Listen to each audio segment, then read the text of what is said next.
अस्सलाम वालेकुम नाजरीन, आज की इस वीडियो का मौजू इंतहाई अहमियत का हामिल है। और नाजरीन, यकीनन आपके इल्म में है कि वज़ीर-ए-आज़म पाकिस्तान, साबिक़ वज़ीर-ए-आज़म पाकिस्तान इमरान खान साहब पहले ही इंदिया दे चुके हैं कि 20 मई को वो इस्लामाबाद में अपने लॉन्ग मार्च और धरने के हवाले से तारीख का ऐलान करेंगे। चुनांचे जैसे जैसे मई के आखिरी तारीख करीब आ रही है, पाकिस्तान की सियासत में टेंशन में इजाफा देखने को मिल रहा है। नाजरीन, अगले 72 घंटों में बिलखुसूस और अगले 10 दिनों में बिलउमूम बड़ी गिरफ्तारियां मुतवक्के हैं। बड़ी गिरफ्तारियां हो सकती हैं। तहरीके इंसाफ के कई रहनुमा गिरफ्तार हो सकते हैं और उनमें से एक बड़ी गिरफ्तारी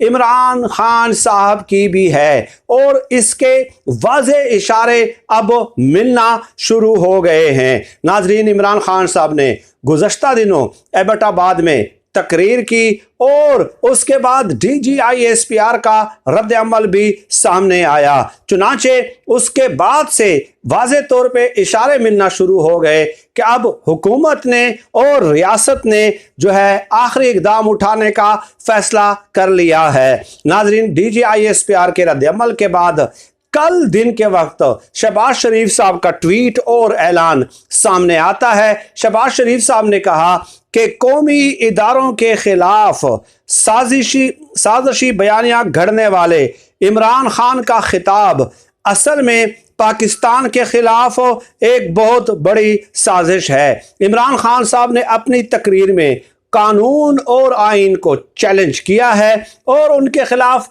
कानूनी कार्रवाई की जाएगी। ये ऐलान किया है शहबाज शरीफ साहब ने। इससे आप अंदाज़ा लगा सकते हैं कि हुकूमत ने अब जो है आखिरी इकदाम उठाने का फैसला कर लिया है। नाजरीन, सूरत हाल समझने के लिए 2 मिसालें ज़रूरी है, वो आगे चल के मैं आपकी खिदमत में पेश करता हूँ कि वो 2 मिसालें कौन सी हैं। उससे आपको पूरी की पूरी सूरत हाल समझ में आ जाएगी। लेकिन एक बात बता दूं कि इमरान खान साहब ने जब इक़्तिदार से अलग होने के बाद एक बयानिया अडॉप्ट किया कि मेरी हुकूमत को अमरीकी साजिश के तहत जो है वो टॉपल किया गया है, अमरीकी साजिश के तहत मेरी हुकूमत को ख़त्म किया गया है, तो उस वक्त इमरान खान साहब के लिए एक रेड लाइन मुतय्यन कर दी गई थी। एक रेड लाइन उन्हें बता दी गई थी कि आप अपना बयानिया अडॉप्ट करते हैं, आप बेशक करें, आप जमहूरी सियासी जुमात हैं, आपका हक है, लेकिन उस बयानिए में आपने इस रेड लाइन का ख्याल रखना है, इसको आपने क्रॉस नहीं करना है। लेकिन हुआ क्या कि इमरान खान साहब ने मिसाल दी कि जो है मीर जाफ़र सिराजुल दौला का कमांडर इन चीफ था, उन्होंने अंग्रेज़ों का साथ दिया, बैरूनी साजिश करने वालों का साथ दिया, जिसकी वजह से मुसलमानों को शिकस्त हुई, मुसलमान गुलामी में चले गए। ये मिसाल उन्होंने दी। तो डेफिनेटली इसका इशारा किसकी तरफ था, ये बात समझना कोई मुश्किल काम नहीं है। लेकिन फिर दूसरी तरफ हमने ये देखा कि कल इमरान खान साहब ने इसकी वजाहत भी कर दी कि मीर जाफ़र और मीर सादिक जो हैं वो नवाज शरीफ और शहबाज शरीफ हैं। मेरा मुखातिब नवाज शरीफ और शहबाज शरीफ था। तो पहली बात यह है कि इस तरह का बयान मेरे ख्याल में देने की फिर ज़रूरत ही नहीं है कि बाद में वजाहत जारी करनी पड़ जाए। डेफिनेटली अगर आपका मुखातिब कौन है ये फिर क्लियर करना ज़रूरी हो जाता है कि एक दिन एक बयान दे देते हैं, उसके बाद उसकी फिर वजाहत आना शुरू हो जाती है। तो खैर, सूरत हाल गंभीर होती जा रही है, टेंशन बढ़ती जा रही है, जेलों की बैरकों की सफाई जो है वो मुकम्मल कर ली गई है।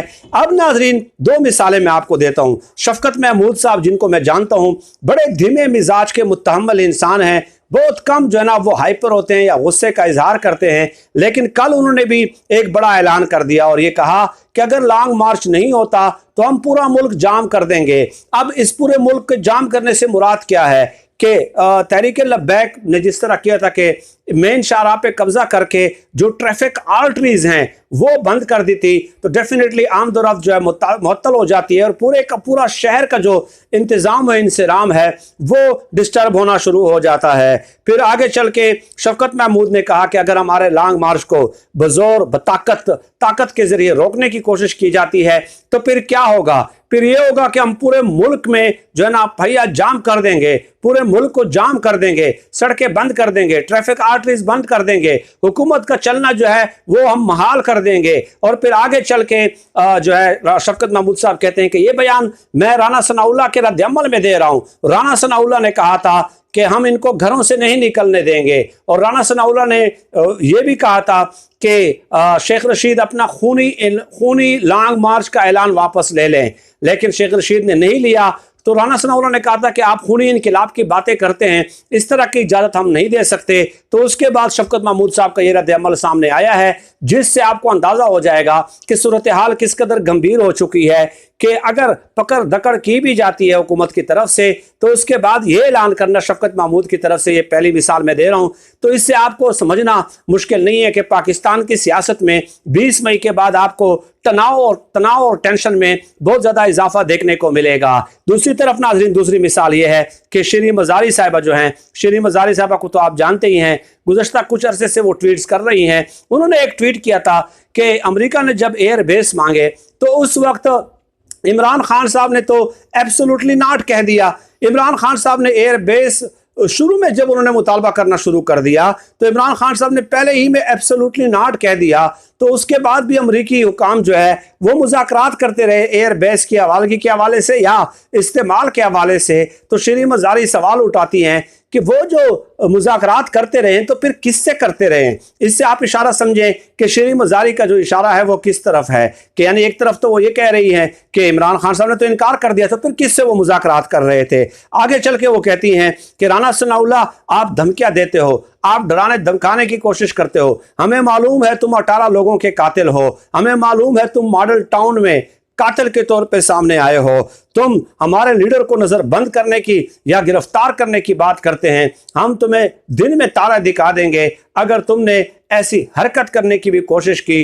अपने औकात में रहो, अपनी हद में रहो, हम तुम्हारी औकात जानते हैं, तुम्हें कब तक तुम्हारे हैंडलर जो है वो संभालेंगे, अब तुम्हारा जीना हम हराम कर देंगे, ये शिरीन मज़ारी ने कहा है। तो ये दूसरी मिसाल है। इस दूसरी मिसाल से आपको समझ आ जानी चाहिए कि अब बात कानून से आगे निकल चुकी है। देखें, एक कानून और आइन के दायरे में अगर आप एहतजाज करते हैं तो डेफिनेटली आपका हक है, आपका एहतजाज है। और अभी तक इमरान खान साहब ने ऐसा कोई ऐलान नहीं किया बजाते खुद कि खूनी मार्च होगा, खूनी इनकलाब होगा। तो इस तरह के बयान की तो मैं भी मजम्मत नहीं करता डेफिनेटली कि पराए बच्चे जो है ना वो एहतजाजी सियासत के आड़ में आकर वो मर जाएं। तो इमरान खान साहब ने बहरहाल अपनी ज़बान से अभी तक ऐसा कोई ऐलान नहीं किया है कि खूनी लॉन्ग मार्च होगा, और न ही ऐसा बयान देना चाहिए, और ऐसे बयान की हिमायत भी नहीं की जा सकती। बाकी शेख रशीद ने कहा है तो मैं समझता हूँ कि देखें, शेख रशीद अगर इस तरह के बयान ना ही दे तो बेहतर है। वो इस तरह के बयान देकर मेरे ख्याल में इमरान खान साहब के लिए भी मुश्किलात बना रहे हैं।